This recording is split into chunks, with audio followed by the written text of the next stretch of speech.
সকল নাগরিক সুবিধা নিশ্চিত করে স্থায়ী পুনর্বাসন ও সামাজিক মর্যাদা প্রদান করা হবে। আপনাদের নিয়ে আরেকটা আছে কিন্তু পরিকল্পনা, নিম্ন ও মধ্যম আয়ের এবং উর্দুভাষী জনগোষ্ঠীর জন্য বিনামূল্যে শিক্ষার ব্যবস্থা করা হবে। ঠিক আছে? আর এখানে মাদক নিয়ে সমস্যা আছে। এটা পড়ি। চাঁদাবাজি, সন্ত্রাস ও মাদকের বিরুদ্ধে জিরো টলারেন্স নীতি গ্রহণ এবং কিশোর গ্যাং ও মাদক প্রতিরোধে স্থানীয় গুণীজনদের সমন্বয়ে কমিটি গঠন করে তদারকির ব্যবস্থা করা হবে। ধন্যবাদ।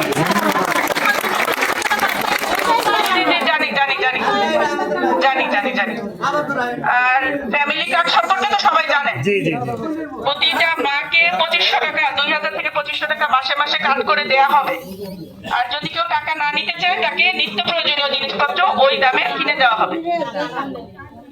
হ্যাঁ, আর প্রত্যেকটা পরিকল্পনা আপনারা পড়ে দেখেন। রাস্তাঘাট, তারপরে ট্রেনের প্রবলেম, এগুলি সবই সমাধান করা হবে ইনশাল্লাহ, যদি বিএনপি সরকার গঠন করে, যদি আমিনুল হক সুযোগ পায়। আপনারা যদি সুযোগ দেন, আপনাদের সব সমস্যা একটা একটা সমাধান করবো ইনশাল্লাহ।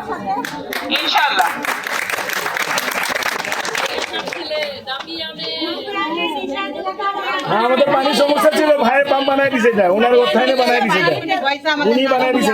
আরো অনেক কিছু করবো ইনশাল্লাহ। এটা বলা আছে, উনি বাইরে গেছে।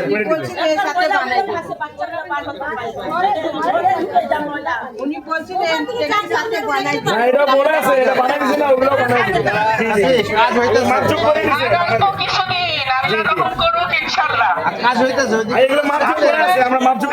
সুযোগ দিবেন, আমরা সেই সুযোগে, আমরা যদি সুযোগ পাই তাহলে তো সব সমস্যার সমাধান করবো ইনশাল্লাহ। দোয়া করেন আমাদের জন্য। আমিনুল হকের পক্ষ থেকে সালাম জানাইলাম।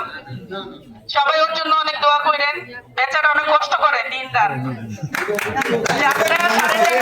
বাসায় আসে ভোরবেলা 3-4 ঘন্টা ঘুমায় প্রতিদিন। আমি তো জানি, আমি ওর ওয়াইফ, অনেক কষ্ট করতেছে। আপনারা একটুখানি ওর দিকে খেয়াল রাখেন। সকাল সকাল সবাই 12 তারিখে ইনশাল্লাহ ভোট কেন্দ্রে চলে যাবো। আর কেউ, কারো কি ভোটার আইডির কপি নেওয়া হয়েছে জামাতের পক্ষ থেকে? আয়সা বলবো আমরা বিএনপি থেকে আসছি, দেন কম্বল দিব।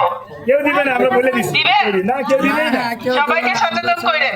আমরা সবাইকে বলে দিচ্ছি ইনশাল্লাহ বেঁধে ধরে একদম বেঁধে রাখবেন। এই এলাকায় আমাদের কি বাঁচতে পারবে। ঠিক আছে, আসসালামু আলাইকুম। দোয়া করেন ইনশাল্লাহ। আসসালামু আলাইকুম।